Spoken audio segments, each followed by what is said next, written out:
and then I can make argument.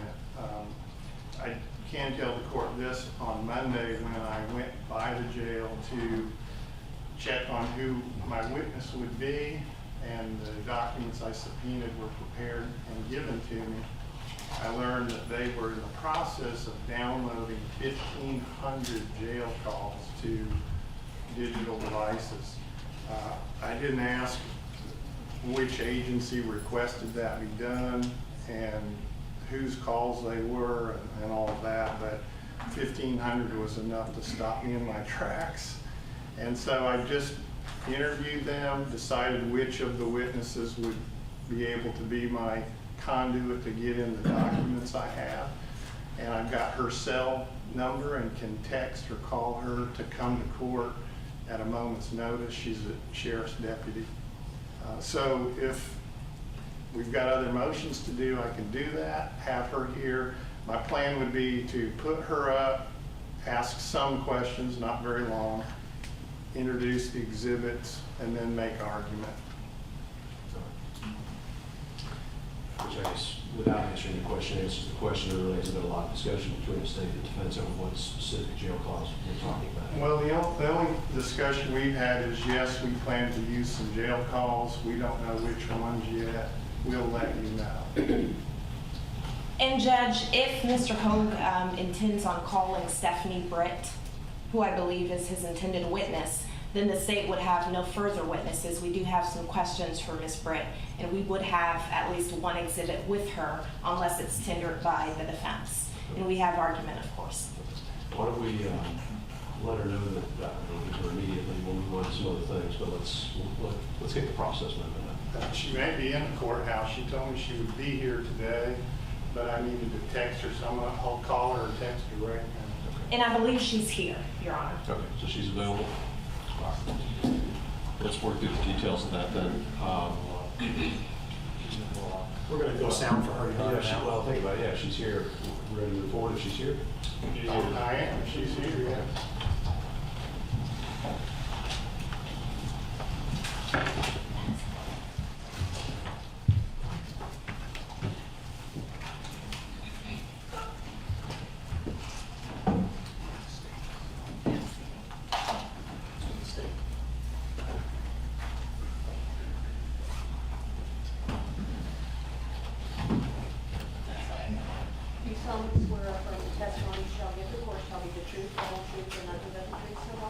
Yes, ma'am.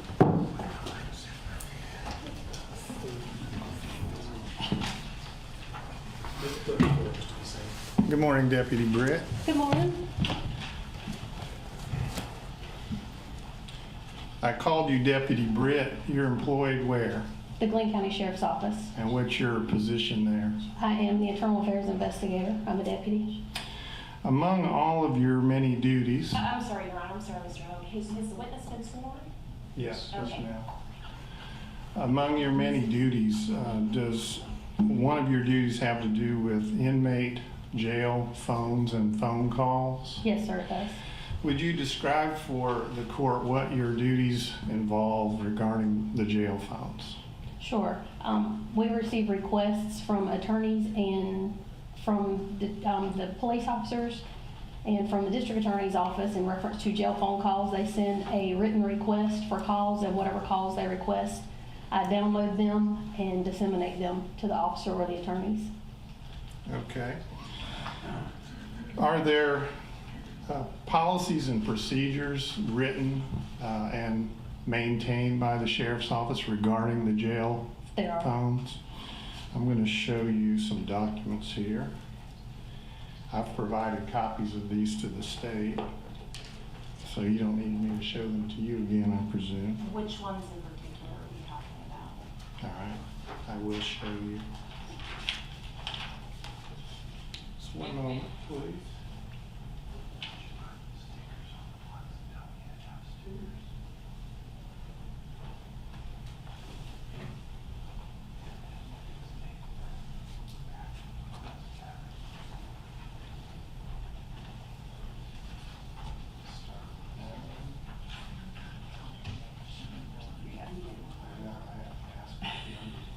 What number do we have to? You should be getting 13.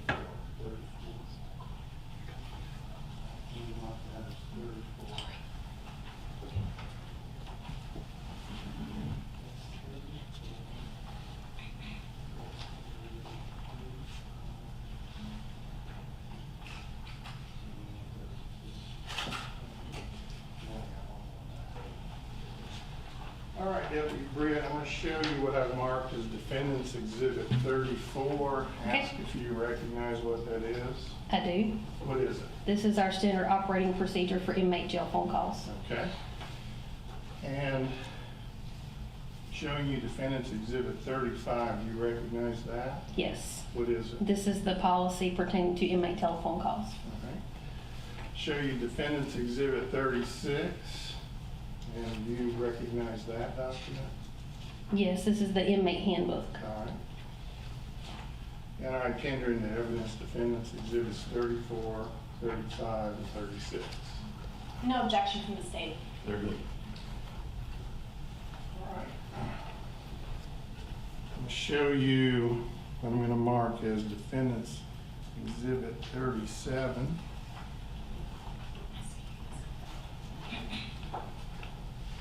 Now, I know you can't hear that, but do you recognize what that is? Yes. What is it? This is a pre-recorded message that is at the beginning of all inmate telephone calls that the inmate as well as the party that they are contacting can hear. Okay, and who made this recording? Someone from Paytel, who is the telephone service that we use for inmate phone calls. So they created it, sent it to the jail, and then you put it on your system to let inmate callers and those they call hear this. No, I did not do that. Well, I'm not somebody- sure who did that, but that disc was created from a message that was sent to us by Paytel as the pre-recorded message that's at the beginning of all the phone calls. And so what's on this disc matches what you would hear if you were an inmate calling out and the person on the other end hearing the call. Correct. I move Defendants Exhibit 37 into evidence. No objection from the state, Your Honor. Submit.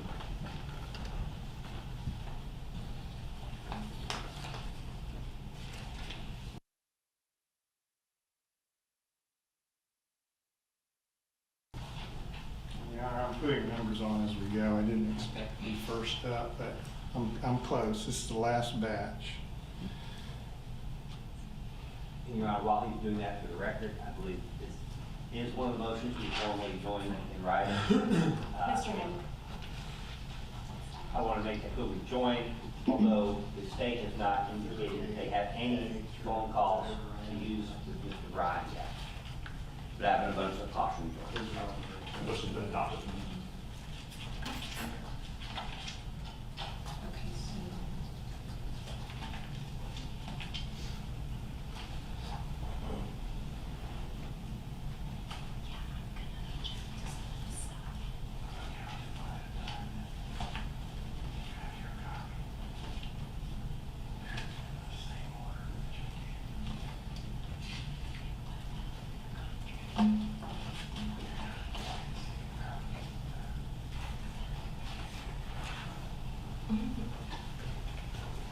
So you want me to do these one at a time so you can? Go ahead, how do you want to? All right, now I have a batch of documents here that I'm going to mark all as Exhibit 38. Okay. And then I'm going to do A, B, C until we're done. Okay. So I'll hand you Defendants Exhibit 38A. Do you recognize that? I do. What is it? This is a jail phone call request for Mr. William Bryan, Travis McMichael, and Greg McMichael, and it is from the United States Attorney's Office, Ms. Tara Lyons. Is it addressed to you? It's addressed to the Glenn County Detention Center. But did it ultimately get to you to handle? Yes, it did. That's part of the responsibilities you described earlier that you take care of. Correct. These requests from Yes. law enforcement. Okay, this one's from the U.S. Department of Justice, 38B. You recognize it? I do. What is it? It is also a jail telephone call request on Mr. William Bryan, Travis McMichael, and Greg McMichael from the United States Attorney's Office. All right. And just so we know, each of these ones I'm going through, they concern different dates. There's a date range? Correct. All right. And 38C, do you recognize it? I do. What is it? It is also a jail telephone call request from the United States Attorney's Office. This one is for Travis McMichael and Greg McMichael. All right. 38D, do you recognize it? I do. What is it? It is a jail telephone call request from the United States Attorney's Office for William Roddy Bryan, Travis McMichael, and Greg McMichael. Okay, and what was that, D? Yes, All right. Defendants Exhibit 38E, do you recognize it? I do. What is it? It is a jail telephone call request from the United States Attorney's Office, and it is for William Roddy Bryan, Travis McMichael, and Greg McMichael. All right. 38F, what is it? A jail telephone call request. It is from the United States Attorney's Office for William Roddy Bryan, Travis McMichael, and Greg McMichael. And Defendants Exhibit 38G, do you recognize it? I do. What is it? It is a jail telephone call request from the United States Attorney's Office for William Roddy Bryan, Travis McMichael, and Greg McMichael. And Defendants Exhibit 38H, let me make sure it's a two-page exhibit, so I'll just leave one sticker on it. Do you recognize that? I do. What is it? It is also a jail telephone call request from the United States Attorney's Office. This one is requesting calls on Gregory McMichael, Travis McMichael, William Roddy Bryan. There are actually two sheets here. I believe the dates are different. Oh, are they different letters? It's all one, but they're requesting different dates. Okay, but it's all one letter. It's all one letter. They also are requesting individual telephone numbers. Okay, so that one's a little bit different than the ones we've been looking at. It is. It's asking for jail phone calls that have been recorded, but now also looking for specific numbers called by the inmate. Correct. Okay. And 38I, do you recognize that? I do. What is it? This is a copy of an email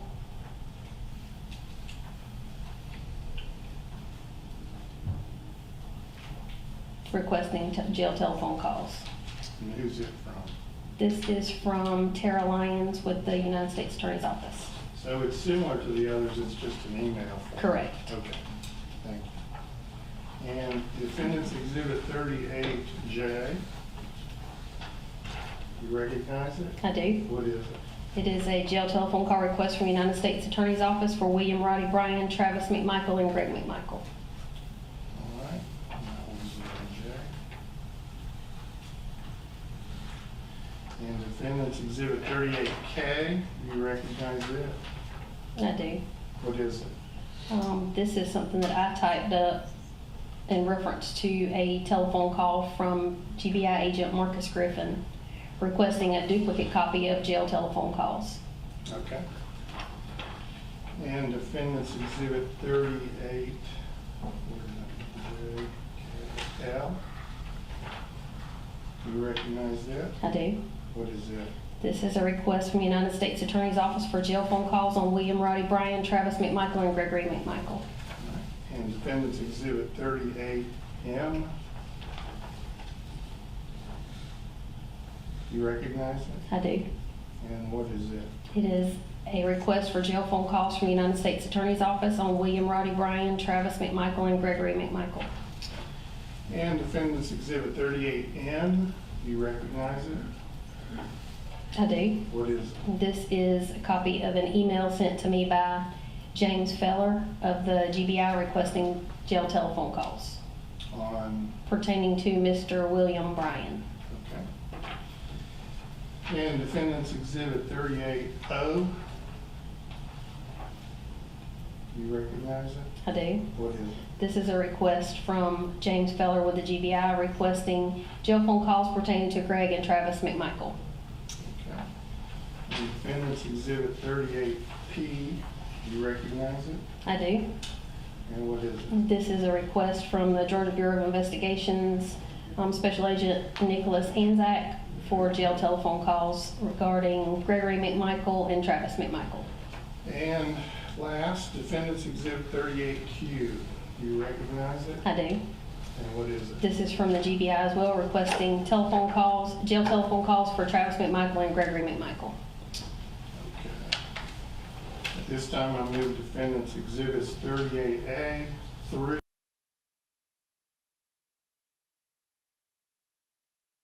Clear. There's also a document, it was an email sent from Deputy Britt. I just want to make sure that's not included in any of Mr. Hoag's exhibits. Is that how you can just tell me?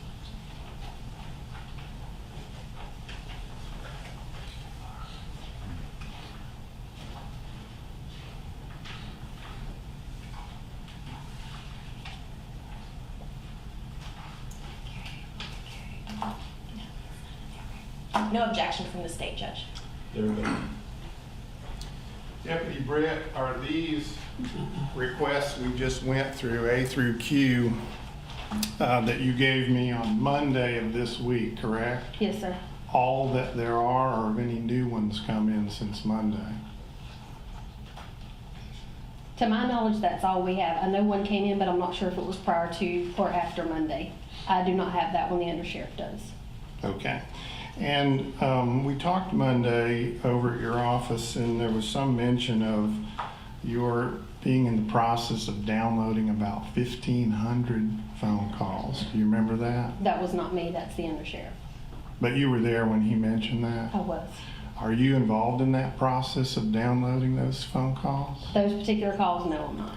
Are those 1,500 calls in response to these several letters we just went through, or is there another request someone's made? I have not seen the request, I'm not sure. So no request in writings come to you? Not to me.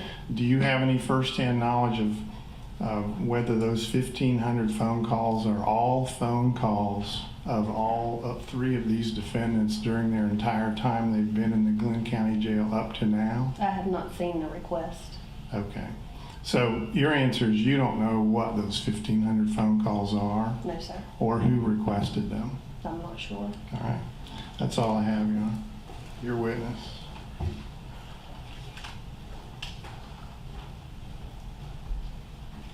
Good morning. Good morning. I guess you can just leave it right there. Thank you. Now, Deputy Britt, what's your duty there as it pertains to jail calls at the sheriff's office? The request comes in to me, and I download the calls and disseminate them to the requesting attorney or officer. Okay. Are you familiar with the way the calls are recorded and monitored as it pertains to your position? I know they're recorded by Paytel, Okay. and I have an icon on my computer that's directly related to the internet, and I download the calls from there. Okay. And have you listened to jail calls before? I have. Okay. Are you familiar with the recording in the beginning of jail calls, I am. essentially notifying inmates that they're being recorded? I am. Okay. Judge. Where's that exhibit, Mr. Hall? The CD? I think it's with the court reporter. Okay.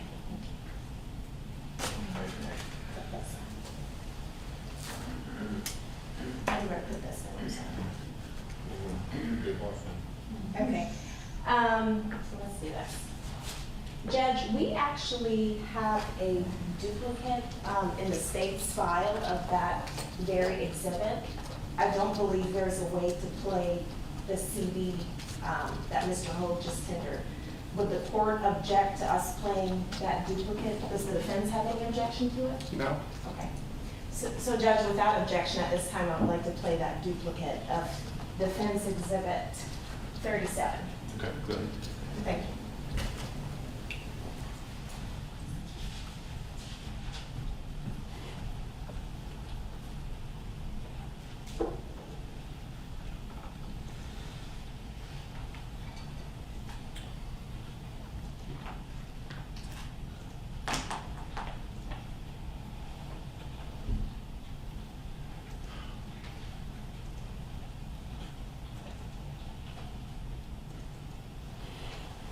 This call will be recorded and subject to monitoring at any time. For a correct call, press 1. Please dial 0, plus the area code and number you wish to call.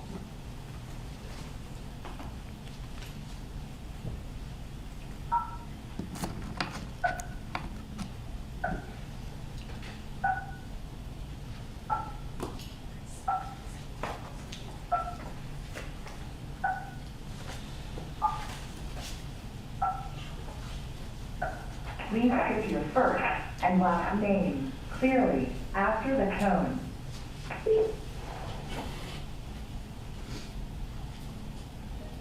Your name has been recorded as.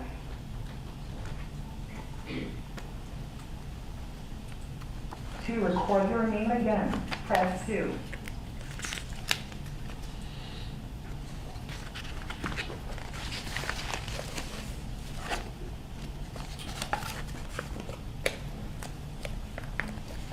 Hello, this is a collect call from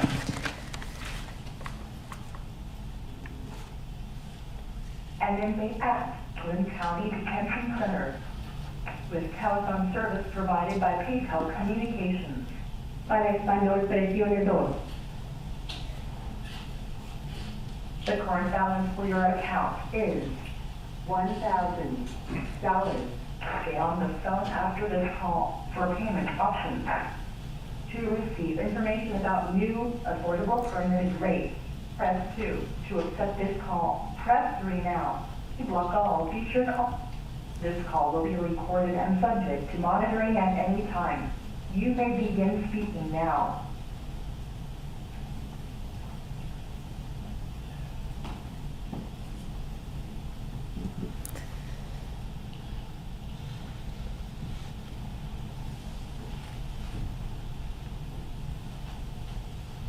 Thursday, May 6, 2021, 16:42, 46, Eastern Standard Time.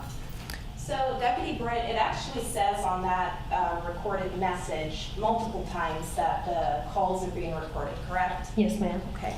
Now, Mr. Hope tendered the inmate handbook through you. I'm going to show you what's been tendered and admitted as Defense Exhibit 36. Go ahead and look at that.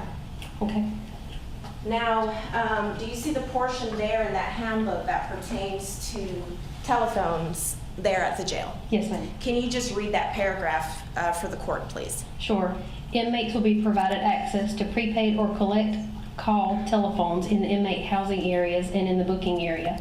All calls made from any of the inmate phones are recorded and subject to being monitored by GCDC staff to detect illegal activities, and information obtained in the recording may be used as evidence in the court of law against you. Your usage of these phones shall constitute consent to such monitoring. The phones are computer programmed to terminate after 30 minutes. However, the length of calls are subject to change at any time. After an inmate makes one call, he or she must wait until everyone else has had an opportunity to make a call before making a second call. Okay. And when inmates come into the jail, they're provided with access to the inmate handbook, correct? Yes, ma'am. Okay. And they have access to that handbook throughout the entirety of their stay there at the detention center, correct? Yes, ma'am. Okay. And they're notified that essentially they're using the jail telephone system is consent, correct? Yes, ma'am. To be monitored, Yes, right? ma'am. Okay. Now, all calls are actually not monitored, right? No, ma'am. Which calls aren't monitored? I don't know of any calls personally that are monitored. All jail calls at the detention center are monitored, correct? They're all recorded. They're all recorded. Yes. I'm sorry. They're all recorded. Which calls are not recorded? Any telephone call that is made to an attorney that we have been provided a telephone number for that attorney. Okay, so only confidential attorney-client phone calls are not recorded. Correct, as long as we've been provided with the telephone numbers. Okay. Now, what is the reason behind recording these telephone calls there at the Glynn County Detention Center? To detect any illegal activities. Okay. And also, is it also for maintaining the security of the jail? Yes. Okay. Are you guys concerned with making sure no contraband, meaning guns or weapons or drugs or other contraband, comes into that jail for Yes, ma'am. security purposes? Okay. And are you also concerned about conversations about maybe gang affiliations Yes, going ma'am. on? Okay. Now, is the inmates, do they have a right to use those telephones there at the detention center? Pertaining to contacting their attorneys, yes. Okay. But otherwise, isn't it true that it's just a privilege that you guys extend to the inmates there at the detention center? That's correct. Okay. And do you all have sanctions or a sanction grid that you use when they misbehave there at the detention center? We do. Okay. And are phone calls subject, or phone call privileges subject to being taken away if, say, an inmate were to misbehave? They are, with the exception of contacting their attorney. Okay. Now, how many inmates do you guys currently have there at the detention center, Deputy Britt? So I have, on average for this year, we have had about 410 inmates on Okay. average. And are you familiar with how many people there at the detention center in terms of staff are they actually have clearance to record and listen to these jail phone calls? I do. Okay, how many?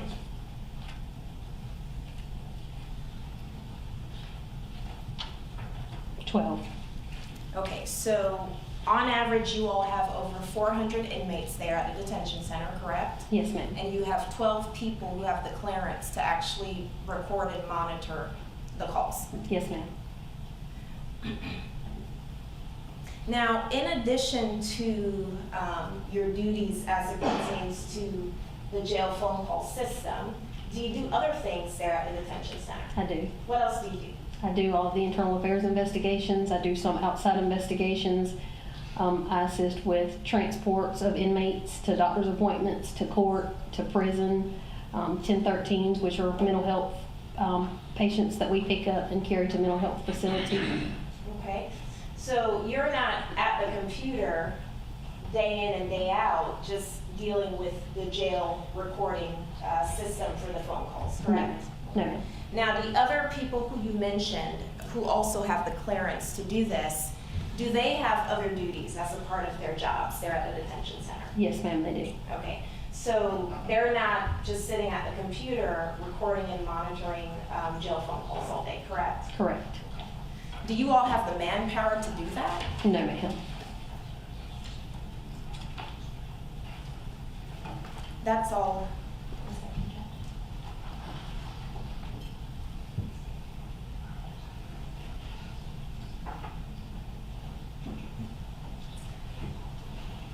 So, Deputy Britt, some defendants don't use the phones, correct? That's correct. Okay, so some choose to talk on the phones, right? Yes, ma'am. And some choose to not talk on the phones. Correct. You all at the jail don't force them to talk on the phones, correct? No, ma'am. Okay. That's all I have, Your Honor. One redirect. Deputy Britt, you mentioned that there were phone numbers you can put into your system, that the system then will not record calls between the inmate and that number. That's correct. And right now, those numbers are the attorney's phone numbers, right? Correct. How about spouses? Do you take the numbers of the inmates who are married and then put those in the no record? If the spouse has requested that the inmate not be able to contact them, yes. Okay, that's a little different issue. Suppose the spouses do want to talk to each other, and an inmate says, I want to give you my wife's phone number, don't record our conversations. What do you do? That number will still be recorded. Okay, that's all I have. I understand there's no additional, I'm sorry, any follow up on that? No, Your Honor, may she be excused. Well, If the- she's my witness. I'm sorry. May she be excused, Your Honor?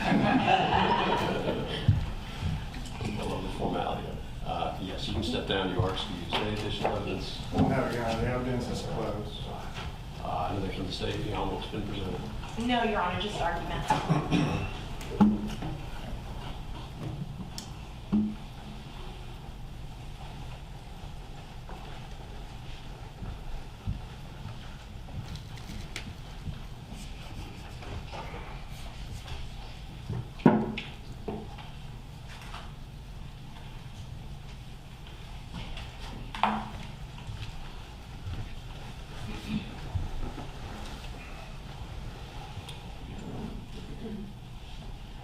just to narrow the issue here from the motion I filed on this jail phone call issue, we do not contest at all that the jail has the right to set up a telephone system to record inmate phone.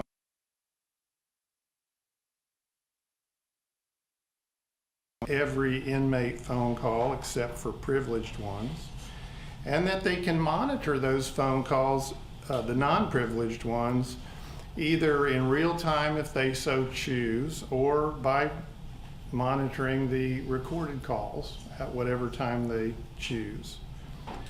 So that is not an issue here. What's at issue in the motion is that when a law enforcement agency or prosecuting arm of the state, or in this case even the federal government, but our concern is the state, requests those jail phone calls from inmates, that's what the motion addresses. I've got 4 arguments against the admissibility of these phone calls at trial. First one is due process under the 14th Amendment of the United States Constitution.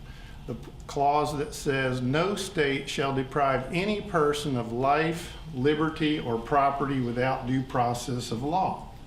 And with conditions to whether pretrial detention violates that constitutional protection, namely the deprivation of life, liberty, or property without due process, we ask, do those conditions of detention amount to punishment? That's the question from the U.S. Supreme Court case of Bell v. Wolfish, 441 U.S. 520, 1979. The condition, that is the condition to ask whether it's punishment or not, is the use of recorded jail calls to incriminate a defendant for the case for which he is being detained. As you heard on both direct and cross of Deputy Britt, and in the documents admitted into evidence, the jail's purpose in doing these recordings is to detect, one of their purposes is to detect illegal activities. And again, that's outside the purview of my motion.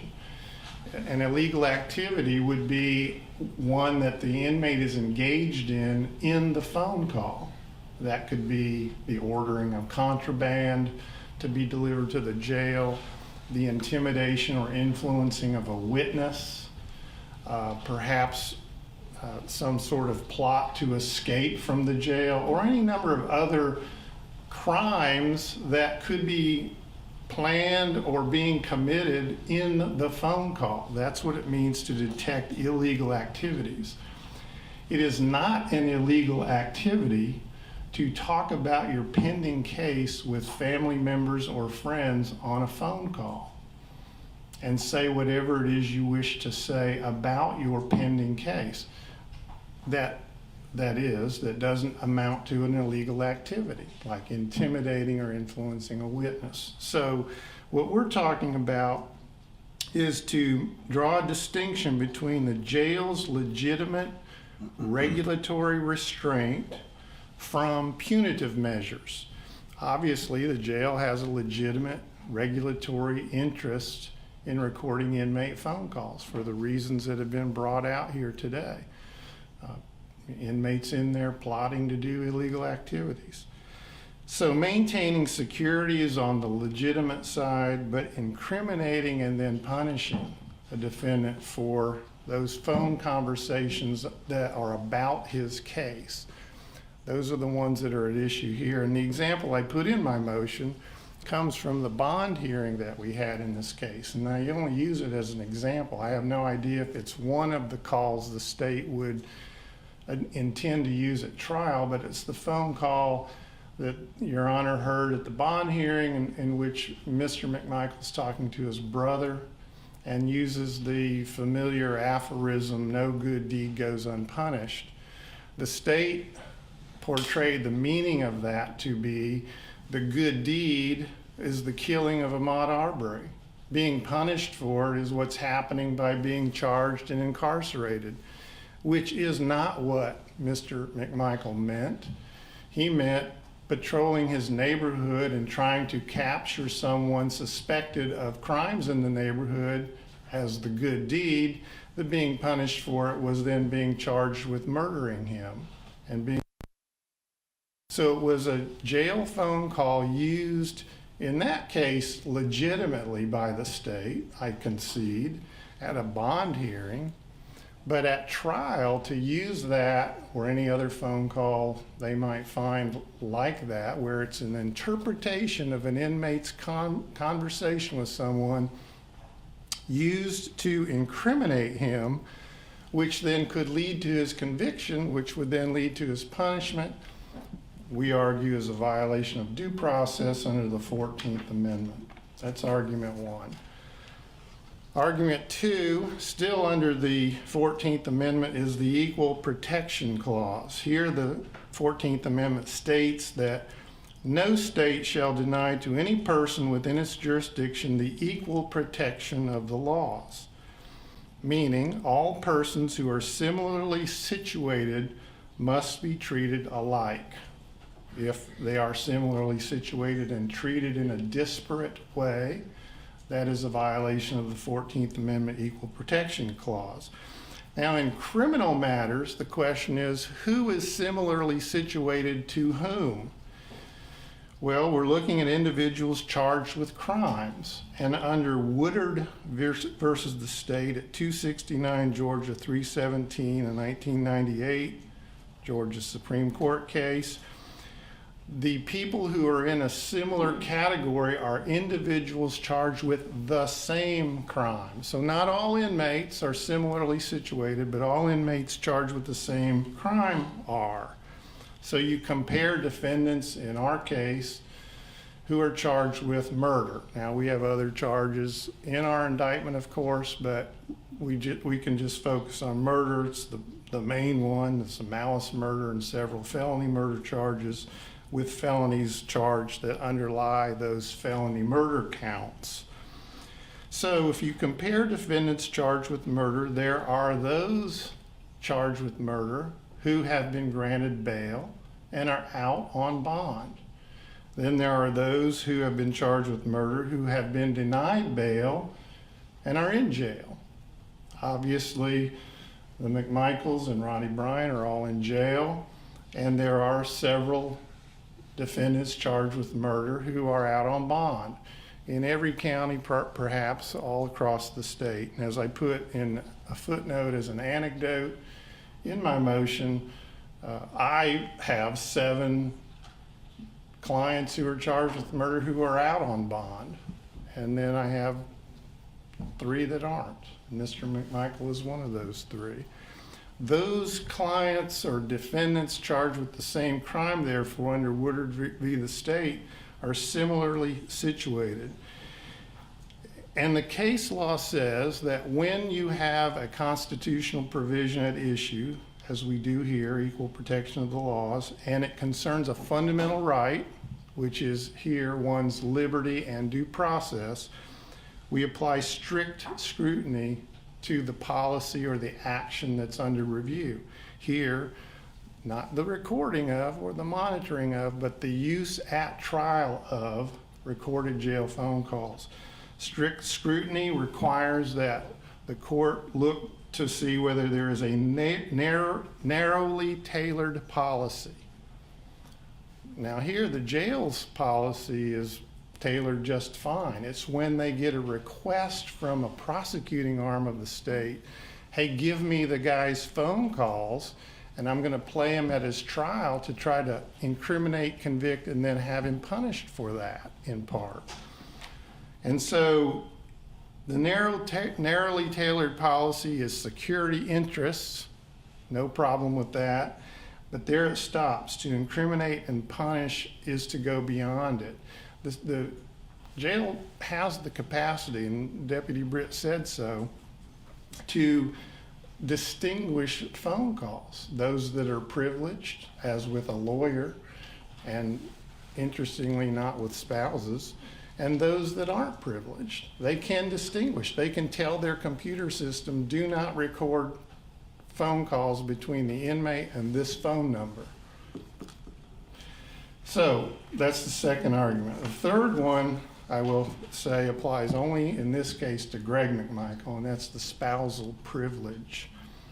As you heard Deputy Britt say, if an inmate was to say, please don't record phone calls between my wife and me, under OCGA 24.5.501A1, I have a privilege in my conversations with my spouse. The policy reason is we want to encourage free-flowing information between spouses.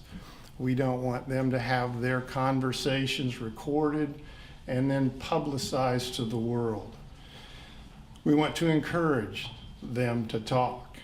But in this case, even if Mr. McMichael or Ms. McMichael had said, don't record our calls, the jail would have said, no, too bad, we're going to record them anyway. And they say that they're doing this to detect illegal activities. And here you've got two spouses talking about his situation in the jail and the case. And our case law says under Huerta Ramirez versus the state, A20A 1312, an October 15, 2020 opinion, that the spousal privilege is as sacrosanct as the attorney-client privilege. So here, none of the phone calls between Mr. McMichael and his wife, Lee McMichael, there's been no waiver of the privilege. Just by using the phone to talk to his wife is not itself a waiver. He has to voluntarily and knowingly waive it. And even if he had said, hey, I know the law, or he got a lawyer to say to the jail, I know the law, I don't want my spousal privilege waived, and we got a statement from Lee McMichael to say it, they would have rolled right over that and recorded them and handed them over to the state anyway. The last argument I have against the use of these phone calls is the Fourth Amendment. Now, I will concede that the case law is mostly against me on the Fourth Amendment issue, but I want to point out one toehold that I believe does give us an argument, at least, for the court to consider and rule upon concerning whether the use of these phone calls does violate Mr. McMichael's and the other defendants' Fourth Amendment rights to privacy.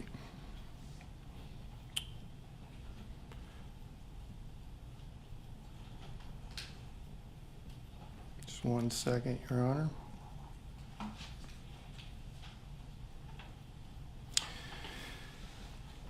The case law in Georgia, particularly from Preston v. State 282 Georgia 210, a 2007 case, clearly establishes that an inmate has no legitimate expectation of privacy in the contents of outbound recorded jail phone calls. But that case does not draw a distinction between the inmate's lack of expectation of privacy and the use of recorded calls by the institution detaining him when the content of those calls invokes the legitimate security interests of the jail on one hand, and the case says, but there is a limited and legitimate expectation of privacy that I argue in the content of phone calls that in no way invokes the legitimate security interests of the jail. So, yes, no inmate has a legitimate expectation of privacy in phone calls in which he is engaging in illegal activities on that phone call. But that doesn't mean he can't have a legitimate expectation of privacy in conversations with others who are not his lawyers and not his spouse about his pending case. He should have an expectation of privacy in that he can talk about his case, his feelings about it, what happened, anything at all related to it, and we can make that distinction. It's not impossible, it's not even difficult to do. So my last argument is this legitimate expectation of privacy that is not complete and total, and I have an example of that with mail, I concede, but I use it as an analogy because there is no case on point that I could find that says that there is absolutely no expectation of privacy in any phone call an inmate makes under any circumstances. I don't see any case that goes that far. So I'm trying to carve out a small exception here on the Fourth Amendment argument. My better arguments, I will say, are due process, 14th Amendment, equal protection, 14th Amendment, and at least with respect to Mr. McMichael, the spousal privilege. Thank you, Your Honor. We're flying at 10,000 feet here. Are there jail calls that are being objected to? Are there They have any that not. are going to be used? Have they been disclosed? Or is there just sort of a blanket, there's 15,000 calls out there, we may use some of them? Correct, Your Honor. There are 1,500 calls Not 15, out there. We have not gotten any specific exceptions from the defense other than they want every single call excluded and they want the privileged calls excluded between Greg McMichael and his wife. But in terms of any other specifics from them, we have not gotten. Is the question, am I objecting to any specific phone calls? Yeah, I mean, I don't this have is more any. of an evidentiary motion in this case, because you acknowledge there are some jail calls that would come in, not necessarily in this case, but generally in this argument that you've made constitutionally, there are, under certain circumstances and facts, there are certain things that would come in. The argument is using these constitutional arguments that there are certain rights that would be violated if certain things happened in this case. I'm just trying to figure out whether they are or are not. Are they, in fact, issues before this court? The only thing I can say in response to that is I have been told, and I think we've heard it here this morning in open court, yes, we plan to use jail calls by your client to non-lawyers at trial to incriminate him. Which ones, we don't know yet. I don't know how you can know you would be doing it if you haven't heard them. Maybe they have heard them, but they haven't given them to me yet in discovery and said, we're going to use these at your trial. We got some phone calls that were used in the bond hearing. I don't know if those are the calls they plan to use at trial or if there are others. I don't know if the state's even had any chance to go through these phone calls to make that decision yet. So in some way, the motion should stay alive. It doesn't need to be, I mean, it could be ruled on today by saying no matter what phone calls you find, you can't use them at trial against these defendants because of these arguments I've made here today. And that would save them time. They don't need to listen to those phone calls. They don't have any relevance to the case. Well, they could simply say, Keller in 2020 said there's no expectation of privacy, and I don't get rule on it that way. My point is, I'm not sure I want to do that. I don't know what I don't really understand what the debate is. And before I start getting into 14th Amendment, 4th Amendment analysis of generally jail calls, I'm not even sure how I can do that without knowing specifically what those calls are. I want to respectfully disagree. It doesn't matter what the calls are, what the content is.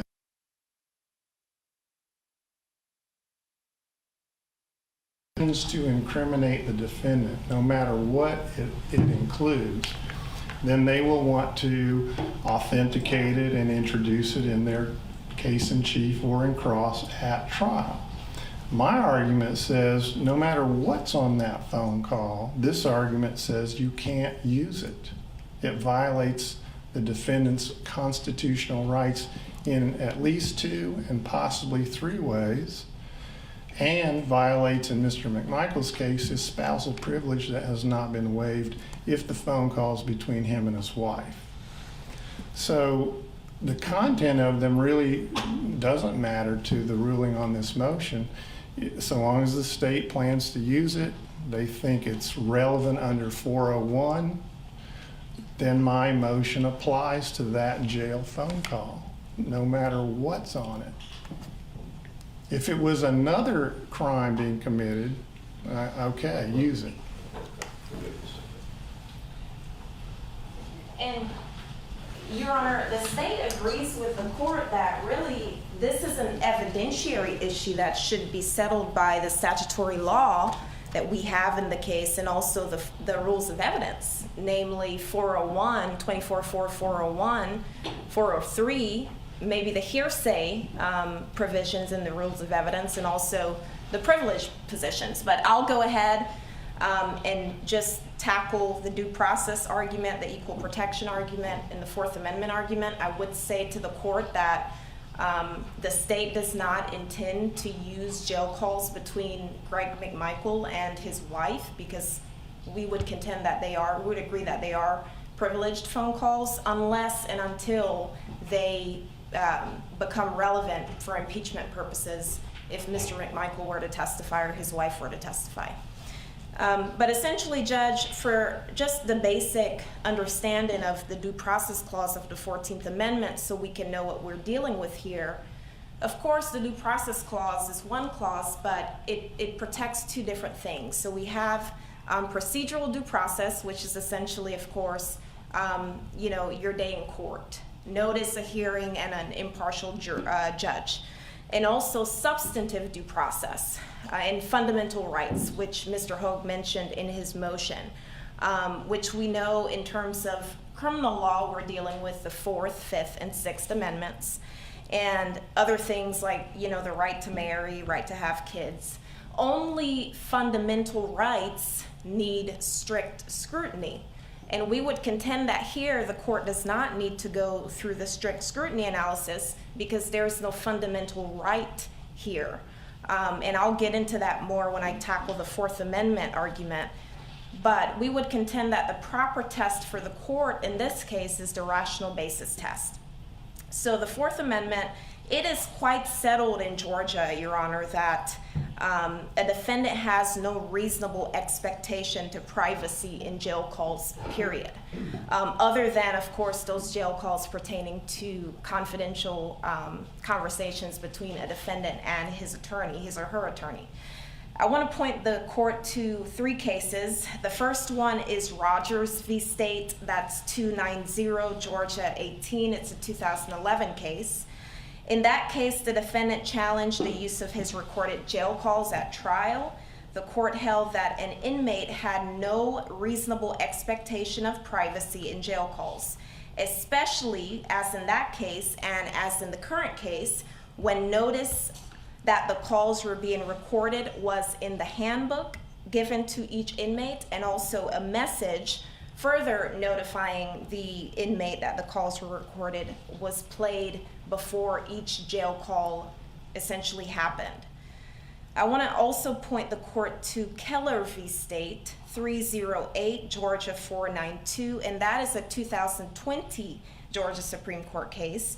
That case held that it is well established that there is no reasonable expectation of privacy in recorded telephone calls made from jail. And lastly, Preston v. State, 282 Georgia 210, that's a 2007 case, which the defense mentioned in their motion. That case also holds that the defendant had no reasonable expectation to privacy in jail calls. And Judge, one thing that was not mentioned in the defense's motion or the defense's argument, there's actually a statute on point in this case. It's OCGA 1611-62-2A. And that statutory law specifically provides for the recording of jail calls. And I quote, "It shall not be unlawful to use any device to observe, photograph, or record the activities of persons incarcerated in any jail, correctional institution, or other facility in which persons who are charged with or who have been convicted of the commission of a crime are incarcerated, provided that such equipment shall not be used while the prisoner is discussing his or her case with his or her attorney." So that's the only exception in the handbook, that them using the jail telephone call system constituted their consent to being monitored and recorded.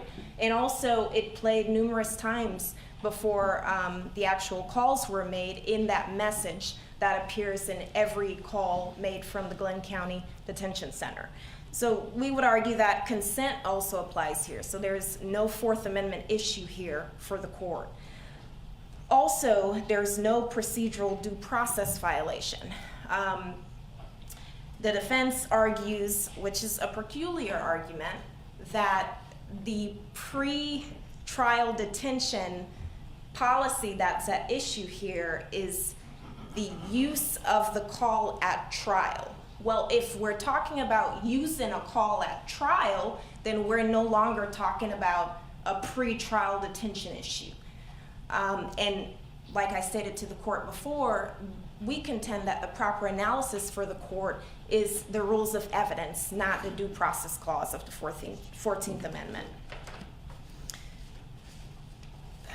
And Judge, I know Mr. Hogue went into the landmark Supreme Court case, U.S. Supreme Court case on the issue Bell v. Wolfish, and they are saying that they're not, challenging whether the jail can actually record these calls for legitimate security issues.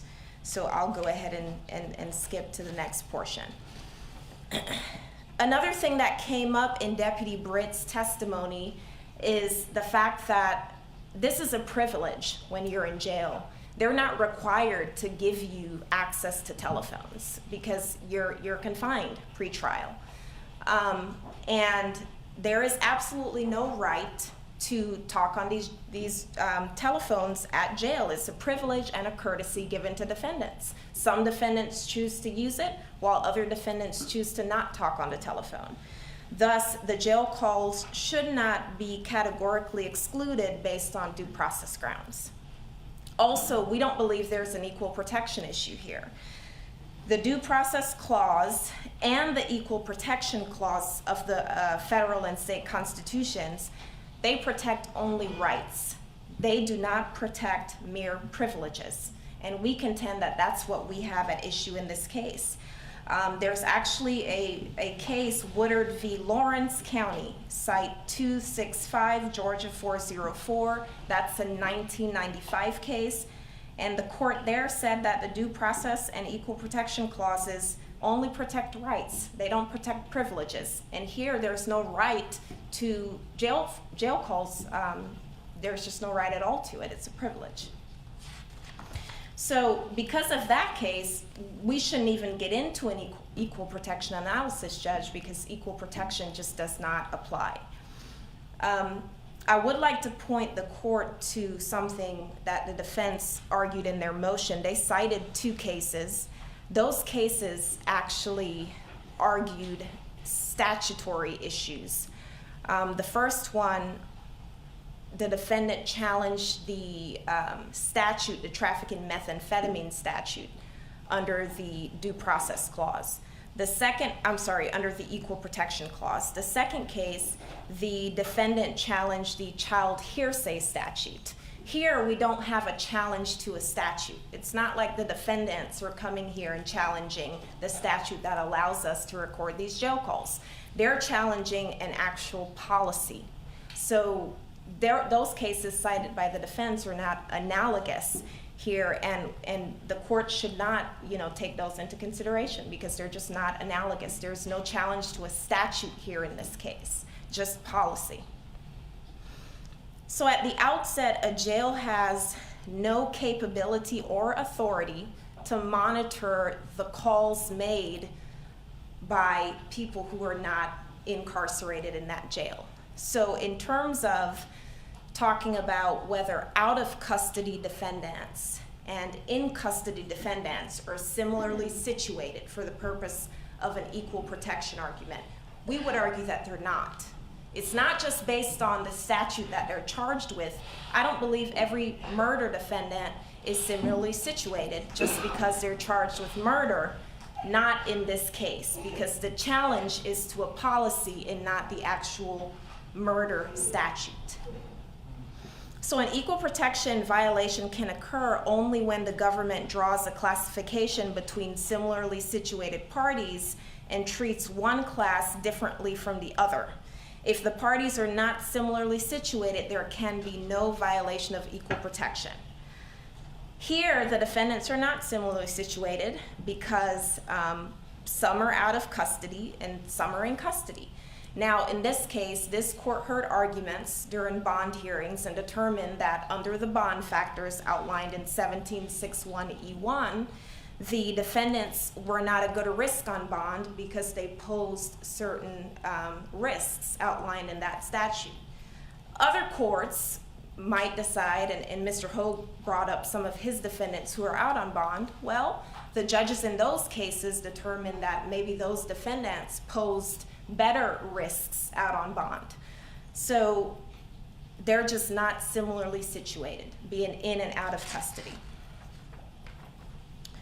Because the defendants are not similarly situated, we don't even have to get to the second prong of the Equal Protection Clause analysis, meaning the rational basis test versus the strict scrutiny test, but I'll still do it here, Judge, just in case you were to find that they were similarly situated.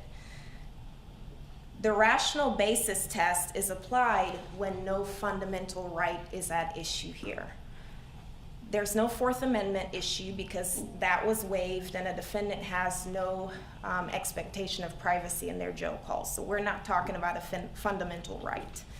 And because monitoring and recording jail calls, especially here in a case where these defendants are charged with such violent offenses like murder, that is rationally related to the jail's legitimate interest in promoting security in the Glenn County Detention Center.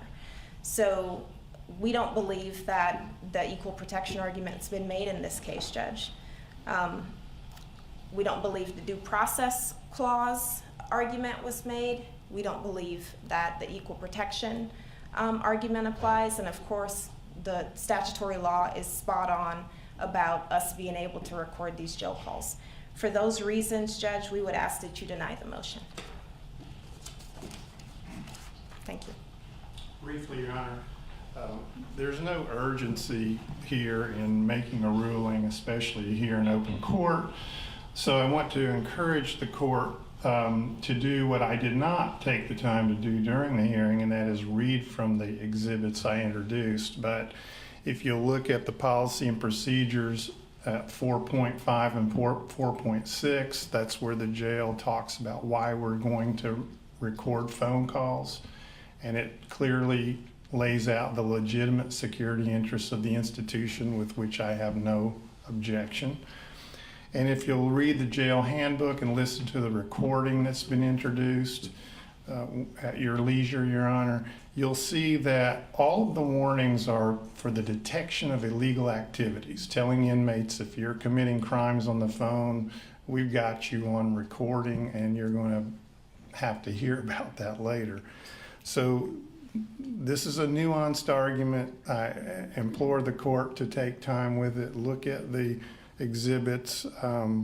It's a novel issue. I don't think there's any case in Georgia yet that has been raised in quite this way.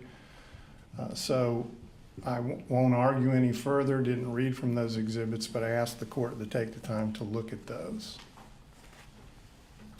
All right, thank you. Court will take the matter under advisement. All right. I need a bathroom. Let's go ahead. We'll go ahead and take a 10-minute recess. Let's plan on 11:30. What? Butterscotch.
We're gonna take it in.